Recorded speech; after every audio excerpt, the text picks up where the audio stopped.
No giant screens, no fancy electronics, just pure power, simple engineering, and incredible durability. These are 7 trucks from the 1950s that still outwork modern pickups today. When I first looked at the 1953 Dodge C-Series pickup, one thing immediately stood out to me. This truck doesn't try to impress you with technology.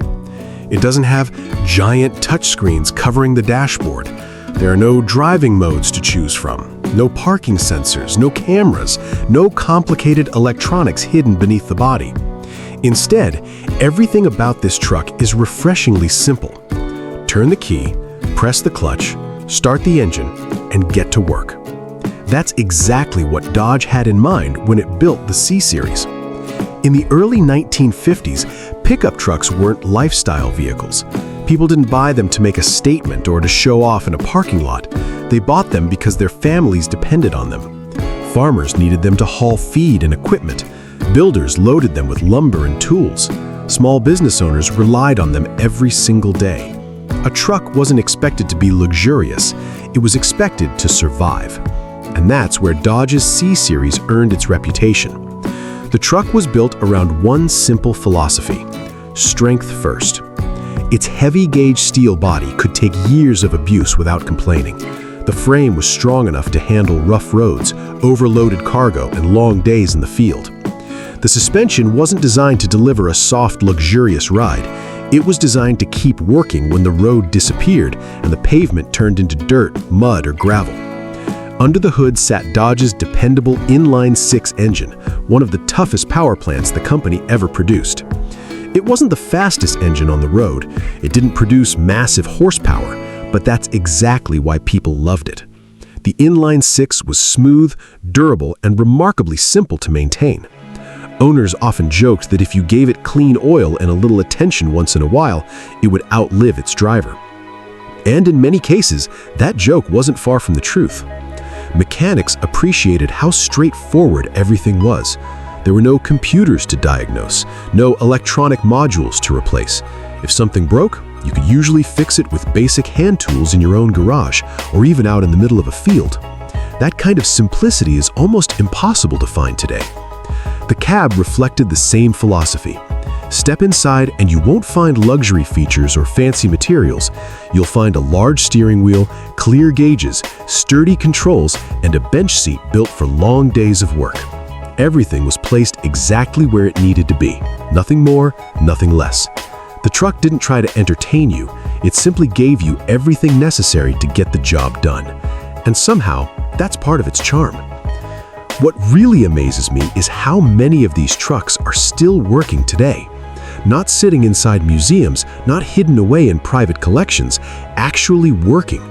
Across rural America, there are still 1953 Dodge C-Series pickups hauling firewood through forests, pulling trailers across farms, transporting livestock feed, and carrying tools from one job site to another. Some have been owned by the same family for generations. Grandfathers drove them, then fathers. Now sons and daughters continue using the very same truck. That's an incredible legacy for any vehicle. Of course, keeping one alive for more than 70 years isn't always easy. Replacement parts can require patience to find. Rust has claimed many survivors. Years of hard labor eventually wore countless trucks beyond repair. Most C-Series pickups lived difficult lives. They weren't polished every weekend. They weren't protected from bad weather. They were expected to work until they simply couldn't anymore. That's why so many disappeared. The survivors you see today earned their place. Every dent tells a story. Every scratch reflects decades of honest work. Unlike many collectible classics that spent most of their lives inside garages, the Dodge C-Series built its reputation through hard labor. Collectors admire them today not because they were rare when new, but because they proved just how durable a properly built truck could be. In fact, many restorers intentionally leave signs of wear untouched. They understand that these trucks don't need perfect paint to be beautiful. Their history is written into the metal itself. Looking back today, the 1953 Dodge C-Series pickup represents an era when trucks were designed with one purpose above everything else: to work. Day after day, year after year, without complaint, without unnecessary complexity. It reminds us that true durability doesn't come from software updates or electronic features. It comes from solid engineering, quality materials, and simple mechanical design. The 1953 Dodge C-Series pickup isn't remembered because it was flashy. It isn't famous because it broke speed records. It's remembered because it refused to quit. More than 70 years after leaving the factory, many are still doing exactly what they were built to do: hauling, pulling, working, just as reliably as they did on the day they were new. And that's why the 1953 Dodge C-Series pickup remains one of the toughest, most dependable, and most respected American work trucks ever built. Number 2. 1955 Chevrolet Task Force 3100. When I first learned about the 1955 Chevrolet Task Force 3100, I finally understood why so many people still call it one of the greatest American pickup trucks ever built. Because this wasn't just another new model. It was a truck that completely changed Chevrolet's reputation. By the mid-1950s, America was changing fast. The country was growing, highways were expanding, and more people depended on pickup trucks than ever before. Farmers needed reliable work vehicles. Construction companies needed trucks that could survive long days on rough job sites. Small business owners wanted something dependable enough to earn a living with, yet comfortable enough to drive every day. Chevrolet knew the old designs were beginning to show their age. So instead of making a few small improvements, the company started almost from scratch. The result was the Task Force series, and the 3100 quickly became one of its most successful models. The first thing people noticed was the styling. Compared with the trucks that came before it, the Task Force looked modern. The hood was lower and smoother. The grille was wider and more confident. The windshield offered better visibility. Everything about the truck felt cleaner, stronger, and more refined. For many buyers, it looked less like a piece of farm equipment and more like a vehicle they could proudly drive into town. But the biggest improvements weren't just cosmetic. Chevrolet completely rethought how a work truck should perform. The frame was stronger and better engineered, allowing the truck to handle heavy loads without feeling fragile. The suspension provided a smoother ride than many competitors, something drivers immediately appreciated after spending long hours behind the wheel. Driving a pickup no longer had to feel exhausting. The steering felt more predictable, the controls were easier to use, the cab itself was more comfortable, with improved seating, better ergonomics, and more room for the driver. It might not sound impressive today, but in 1955, these changes made a huge difference for people who spent every day inside their trucks. Under the hood, buyers could choose from Chevrolet's dependable inline-six engines or the company's brand new small-block V8, an engine that would become one of the most famous power plants in automotive history. The six-cylinder models earned a reputation for incredible durability and fuel economy. The V8 versions added extra power for hauling, towing, and climbing steep grades without sacrificing reliability. Whichever engine owners chose, one thing became clear very quickly: these trucks were built to last. Mechanics loved working on the Task Force because everything was straightforward. The engine bay offered plenty of room. Most repairs could be completed with ordinary hand tools. There were no complicated electronics, no computers, no expensive sensors hidden throughout the truck. If something eventually wore out, replacement parts were affordable and easy to install. That simplicity became the truck's greatest strength. Owners often say that if you change the oil, keep fresh fluids in it, and fix small problems before they become big ones, a 1955 Chevrolet Task Force 3100 will seem almost impossible to wear out. And there's plenty of evidence to support that claim. More than 70 years after they rolled off Chevrolet's assembly lines, thousands of these trucks are still running. Not all of them live easy lives either. Many continue hauling trailers across farms.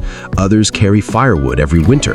Some are daily drivers in small towns, while others have become dependable shop trucks for mechanics who trust old iron more than modern electronics. You'll even find task force pickups that have remained in the same family for generations. Grandparents bought them new.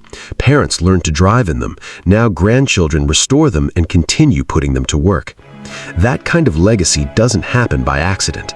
It happens because a vehicle earns the trust of the people who depend on it. Of course, time eventually catches up with every machine. Rust has claimed many task force trucks, especially those that spent decades in harsh climates. Some were pushed beyond their limits and eventually scrapped after years of hard labor. But even today, replacement parts remain widely available, and restoring one is often much easier than bringing many other classic trucks back to life. That's another reason collectors love them. They're practical classics, beautiful enough to display at a car show, reliable enough to drive home afterward. Looking back today, the 1955 Chevrolet Task Force 3100 represents everything a great work truck should be. Simple, strong, dependable, easy to repair, built by people who understood that reliability mattered more than fancy features. It didn't need touchscreens or computers to earn respect. It earned that respect one job at a time, 1 mile at a time, one generation after another. The 1955 Chevrolet Task Force 3100 wasn't remembered because it was flashy. It became a legend because it refused to quit. Even after 70 decades, thousands are still starting every morning, hauling heavy loads and proving that good engineering never goes out of style. That's why many owners still say the same thing today. Take care of a Task Force 3100 and it'll probably outlast you. Number 3. 1956 Ford F100. When I first started learning about the 1956 Ford F100, I realized something that surprised me. This truck was never designed to impress people with luxury. It wasn't built to have the smoothest ride. It didn't come loaded with expensive options or flashy technology.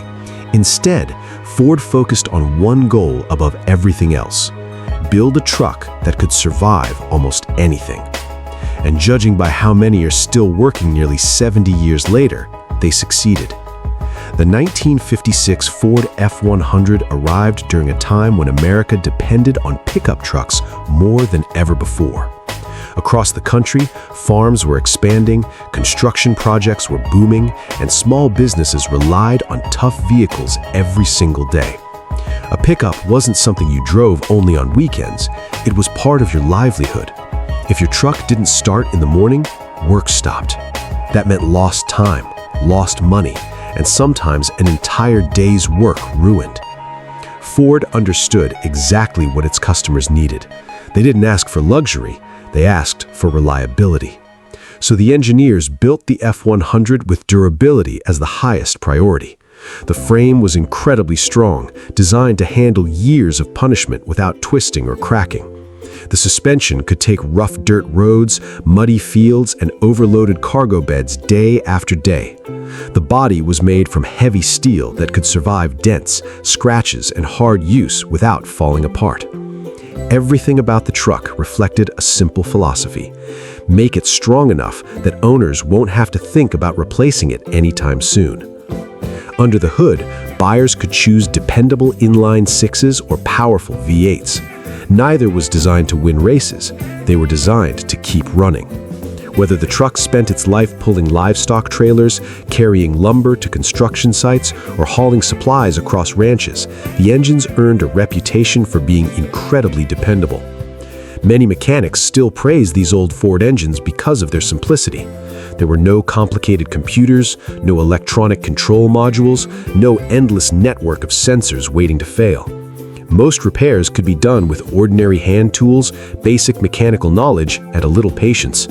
If something wore out, it could usually be repaired instead of replaced.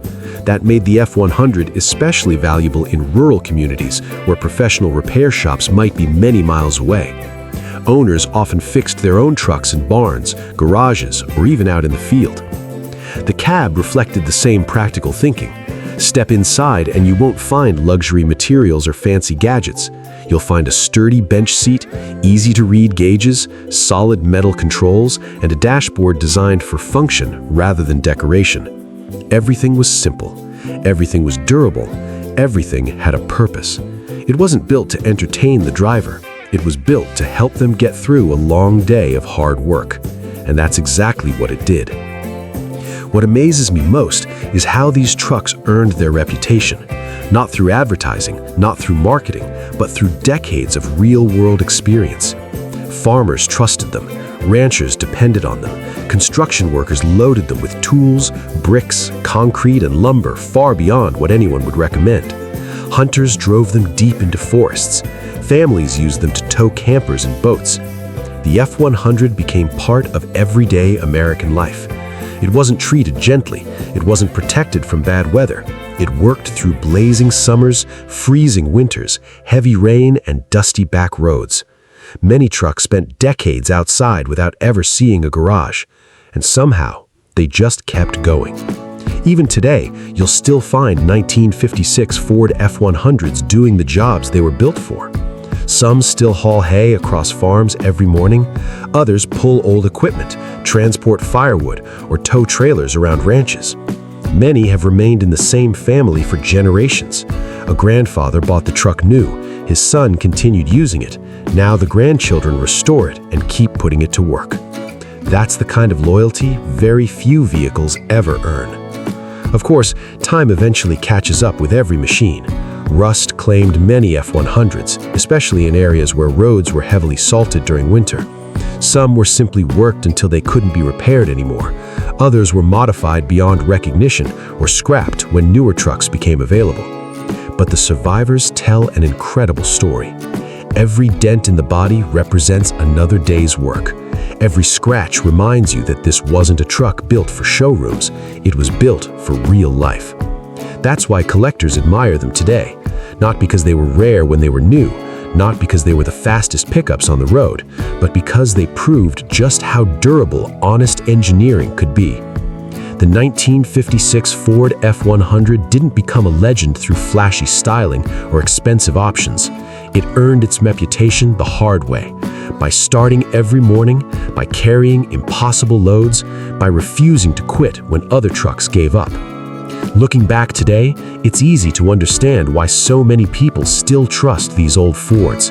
They represent an era when trucks were designed to be repaired instead of replaced, when strength mattered more than luxury, when reliability was the feature buyers valued above everything else. The 1956 Ford F-100 isn't remembered because it was fancy.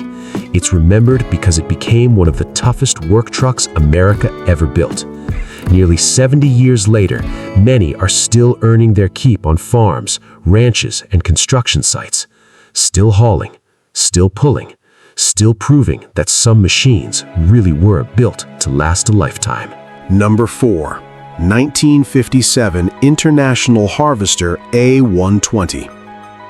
When I first discovered the 1957 International Harvester A120, I immediately understood why people who worked with these trucks trusted them so much. Because this wasn't a truck built to win beauty contests. It wasn't designed to attract attention with flashy styling or luxury features.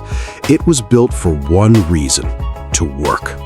And when it came to surviving decades of punishment, the A120 became one of the toughest pickups of its era. During the 1950s, pickup trucks were not lifestyle vehicles like they are today. They were tools. A farmer didn't buy a truck because it looked impressive sitting in a driveway. A rancher didn't care about chrome or fancy interiors. A construction worker wasn't interested in comfort features. They needed something that would start every morning, carry heavy loads, and keep working no matter how difficult the conditions became. International Harvester understood that better than almost anyone. The company had spent decades building agricultural equipment and heavy-duty machinery. It knew what hard-working customers expected. They didn't want unnecessary complexity. They wanted strength. They wanted reliability. They wanted a truck they could depend on. The International Harvester A120 was created with exactly that philosophy. At first glance, it looked simple. The design wasn't trying to compete with the stylish pickups from Ford or Chevrolet. Instead, it had a serious, purposeful appearance. The body looked strong. The stance was rugged. Everything about it suggested that this truck was ready for difficult jobs. And underneath that simple exterior was where the real story began. The A120 was built with durability as the top priority. The steel body was thick and tough, designed to survive years of hard use. The frame was strong enough for demanding work. Heavy-duty axles helped the truck handle loads that would challenge many ordinary pickups. This was a machine built for farms, not fashion shows. Many owners used these trucks exactly as intended. They carried feed, they transported tools, they hauled equipment, they pulled trailers. They traveled across muddy fields, gravel roads, and rough rural terrain. The A120 wasn't afraid of difficult conditions because it was created for them. Under the hood, International Harvester focused on simple, dependable mechanical engineering. The engines were not designed to impress with massive horsepower numbers. They were designed to keep running, and that was what mattered most. A truck that could work all day was more valuable than one that was slightly faster. Mechanics appreciated the straightforward design. There were no complicated electronic systems, no computers, no expensive technology that required specialized equipment. If something needed repair, owners could often fix it themselves. A farmer could understand the machine sitting in front of him. That was a huge advantage in rural areas where a breakdown could mean hours of lost work. The cabin followed the same practical approach. Inside, everything was simple and functional. The seats were durable. The dashboard was easy to understand. The controls were large and straightforward. There was no attempt to make the driver feel like they were sitting in a luxury car. The truck had a job to do, and the interior was designed around that mission. But because International Harvester focused so much on durability, the A120 never became as famous as some of its competitors.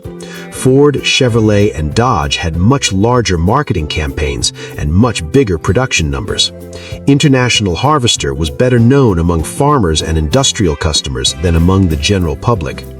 As a result, many people today don't realize how capable these trucks really were. Over the years, countless 1957 International Harvester A120s disappeared, not because they were unreliable. Actually, the opposite was true. They were used until they were completely worn out. They worked for decades. They stayed on farms long after newer trucks arrived.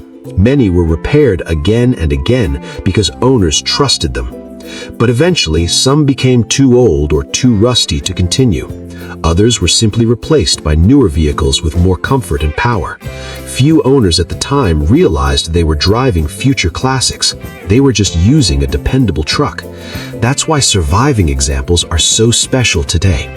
Finding a 1957 International Harvester A120 is like discovering a piece of working American history. Many collectors admire them because they represent a different philosophy of truck building, a philosophy where strength mattered more than style, where simplicity was considered an advantage, where a good machine was one that could survive anything thrown at it. The A120 may not have had the popularity of a Ford F100 or Chevrolet Task Force pickup, but among the people who depended on them, it earned something much more valuable: trust. The 1957 International Harvester A120 wasn't built to impress strangers. It was built to earn the confidence of the people who relied on it every single day. And decades later, that reputation remains. A tough steel body, heavy-duty engineering, simple mechanics. A truck created for real work. The kind of machine that didn't need to advertise its strength because it proved it every day. Number 5. 1958 Jeep FC170. When I first discovered the 1958 Jeep FC170, I honestly couldn't believe this was an American pickup truck, because it looked like something from another world. The cab was pushed all the way forward, sitting directly above the front axle. The engine was hidden beneath the seats. The cargo bed stretched behind the driver like a small commercial truck. At first glance, the design looked strange, almost awkward. But once you understood the idea behind it, everything started to make sense. The Jeep Forward Control FC170 wasn't built to look normal. It was built to solve a problem. And in many situations, it succeeded better than traditional pickups of its era. During the 1950s, many truck manufacturers were still using conventional designs. The engine sat in front, the cab sat behind it. The overall shape had remained almost unchanged for decades. But Jeep engineers decided to think differently. They asked a simple question: what if we moved the cab forward and used every inch of available space more efficiently? The answer was the forward control design. By placing the driver directly above the front wheels, Jeep created a truck that was much shorter overall while still offering an impressive amount of cargo space. This made the FC170 incredibly useful in places where traditional pickups struggled. Tight mountain roads, small farms, construction sites, mining areas, forests. Anywhere space was limited, the Jeep had a major advantage. The first thing people noticed was the unusual appearance. The front windshield sat almost vertically. The cab looked like it belonged on a much larger delivery truck. The driver seemed to sit right above the front bumper. It was unlike anything else on American roads. Some people thought it looked strange. Others thought it looked futuristic, but everyone noticed it. The design wasn't just for appearance, it was pure function. Because the cab was moved forward, the FC170 offered excellent visibility. The driver could see the corners of the truck much easier than in many traditional pickups. This was extremely helpful when navigating narrow trails or crowded work areas. The turning ability was another major advantage. The shorter front section allowed the truck to maneuver in places where longer pickups struggled. A traditional truck might need several attempts to make a tight turn. The FC170 could often do it much easier. But the biggest surprise was its capability. Despite its unusual shape, this was a serious work machine. The FC170 was longer and heavier duty than the smaller FC150, giving it impressive hauling ability. It could carry large loads, pull trailers, transport equipment, and handle demanding jobs that would challenge many ordinary pickups. Underneath, it used Jeep's rugged engineering, a strong frame, heavy-duty components, four-wheel drive capability, simple mechanical systems. Everything was designed around durability. The goal wasn't comfort. The goal was getting the job done in places where other vehicles couldn't. Farmers, utility companies, and businesses that needed a compact but powerful truck appreciated what the FC170 could do. It could squeeze into tight spaces while still carrying serious weight. That combination was rare. However, the same thing that made the FC170 special also limited its popularity. Many buyers simply weren't ready for such an unusual design. The driving position felt strange compared with normal pickups. The ride could be rough. Accessing the engine required lifting panels inside the cab, which wasn't always convenient. And for customers who didn't need extreme maneuverability, a traditional pickup was often a simpler choice. Ford and Chevrolet trucks were more familiar. They had larger dealer networks, they had more comfortable cabins, they were easier for the average buyer to understand. As a result, the forward control trucks remained a niche product. They developed a loyal following but never achieved mass market success. Over the decades, many FC170s disappeared. Some spent their lives working in harsh environments until they were completely worn out. Others were modified for different jobs. Many were simply forgotten as newer trucks became more comfortable and powerful. But the survivors tell an incredible story. Today, the 1958 Jeep FC170 has become one of the most fascinating classic trucks among collectors. Not because it was the most beautiful, not because it sold millions, but because it was different. It was a bold engineering experiment that solved problems most manufacturers ignored. Modern cab-over trucks are common around the world today. Delivery vehicles, commercial trucks, and specialized work vehicles use similar ideas. The FC170 was one of America's early attempts at that concept. Looking back, it was far ahead of its time. The 1958 Jeep FC170 proves that sometimes the strangest designs are the ones that make the most sense. It wasn't built for highways or luxury. It was built for places where roads ended and real work began. A compact powerhouse, a rugged machine with an unusual appearance, a forgotten Jeep that could go places many modern pickups would struggle to reach. And that's exactly why the FC-170 remains one of the most unique and capable American trucks ever built. Number 6. 1959 GMC Blue Chip 100.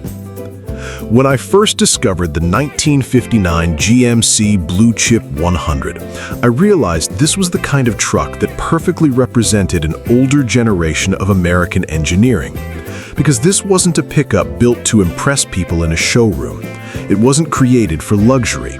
It wasn't designed around comfort, technology, or appearance. It was created for one simple purpose: to work harder than almost anything else on the road.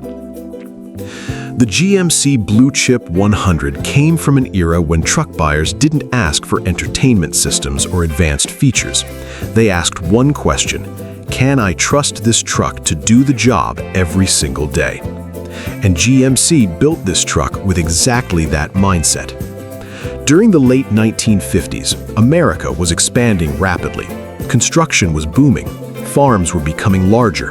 Businesses needed dependable transportation. Workers needed vehicles that could handle long hours, heavy loads, and difficult conditions without constant problems. A truck wasn't just transportation, it was a tool that people depended on to make a living.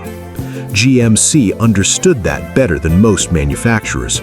The company had a long history of building commercial trucks, and that experience influenced the Blue Chip series. The name itself represented GMC's confidence. This was supposed to be a premium quality work machine, a truck that combined strength, durability, and dependable engineering. At first glance, the Blue Chip 100 had the serious appearance people expected from GMC. It looked solid, purposeful, ready for work. The design wasn't about flashy details. Every line of the body served a practical purpose. The strong grille, the sturdy fenders, the durable construction.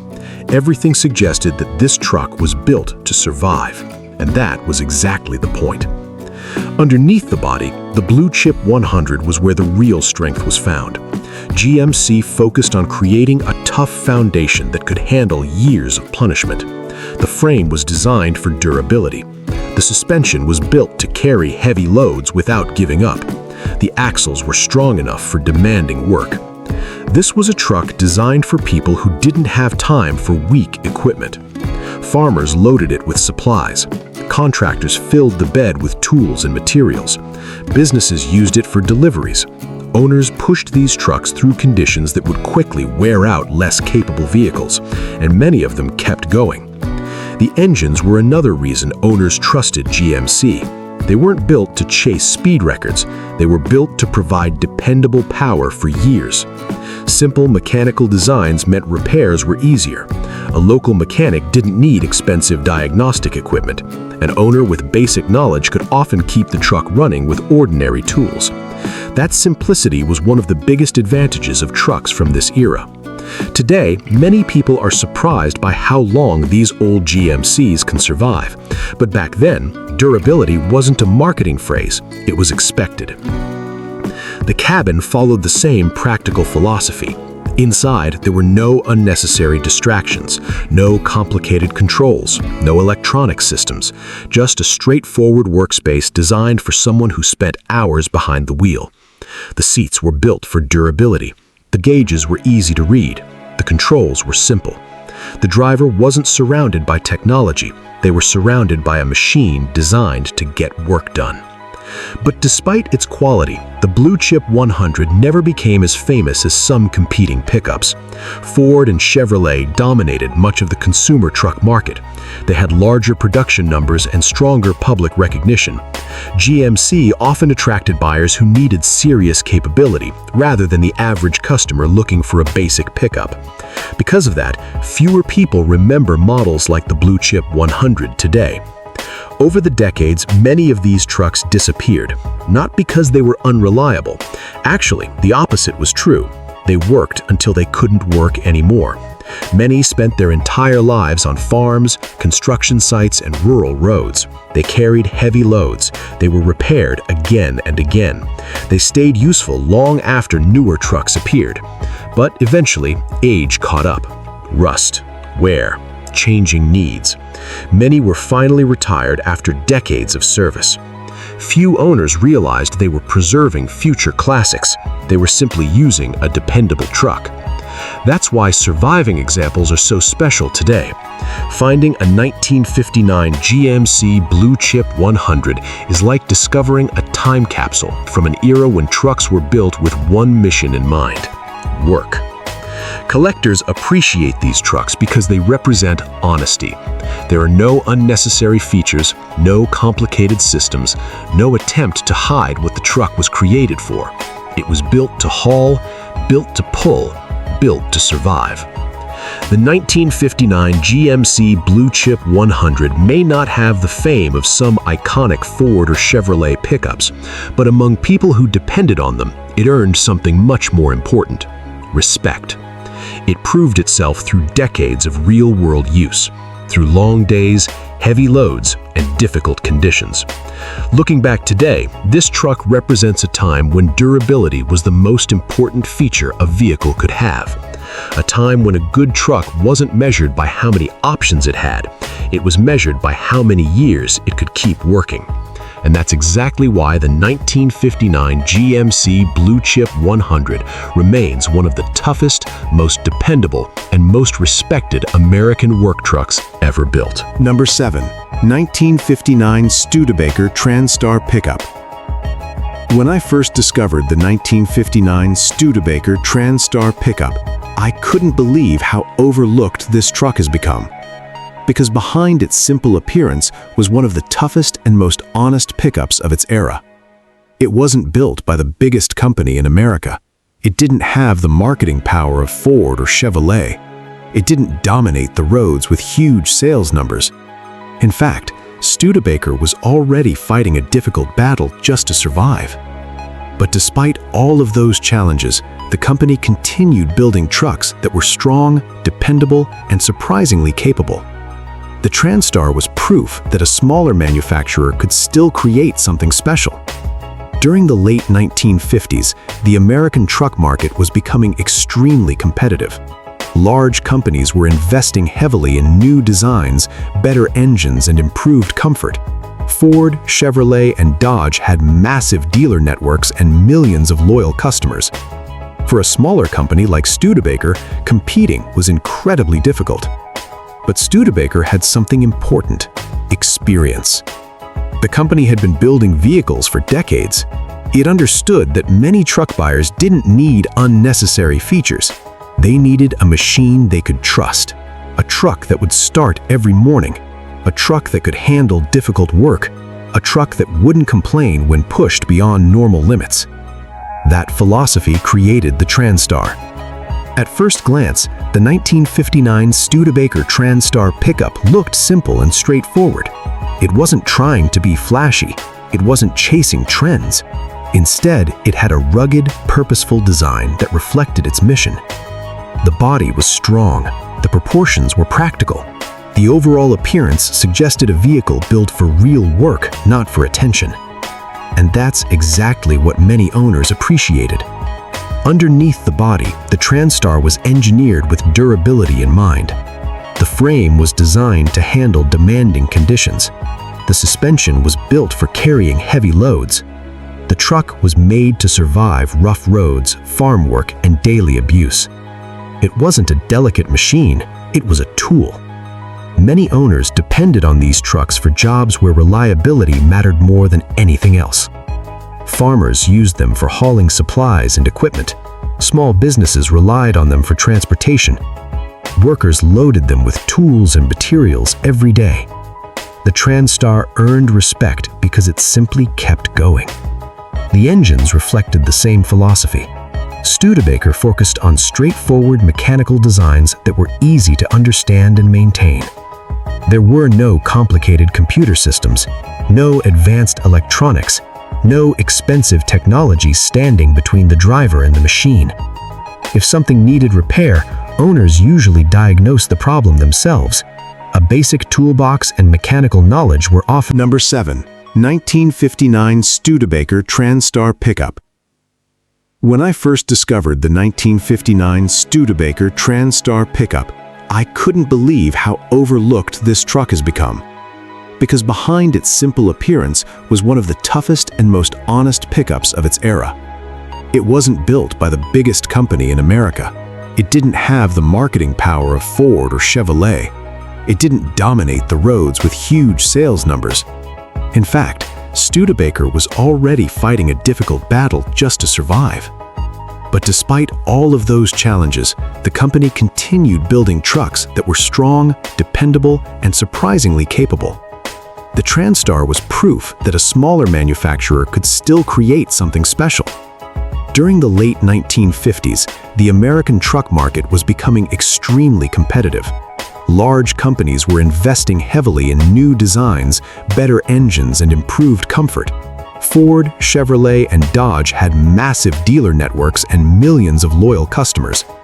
For a smaller company like Studebaker, competing was incredibly difficult. But Studebaker had something important: experience.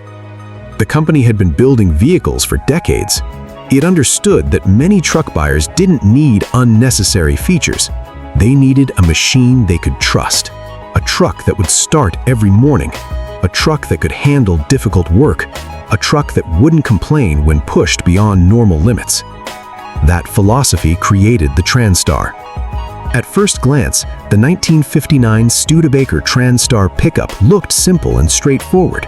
It wasn't trying to be flashy. It wasn't chasing trends. Instead, it had a rugged, purposeful design that reflected its mission. The body was strong. The proportions were practical.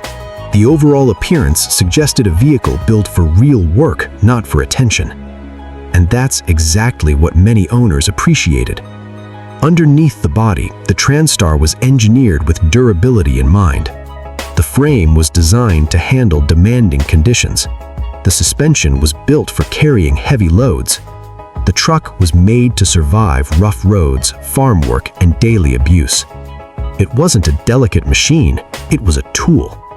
Many owners depended on these trucks for jobs where reliability mattered more than anything else. Farmers used them for hauling supplies and equipment. Small businesses relied on them for transportation. Workers loaded them with tools and materials every day. The TransStar earned respect because it simply kept going. The engines reflected the same philosophy. Studebaker focused on straightforward mechanical designs that were easy to understand and maintain.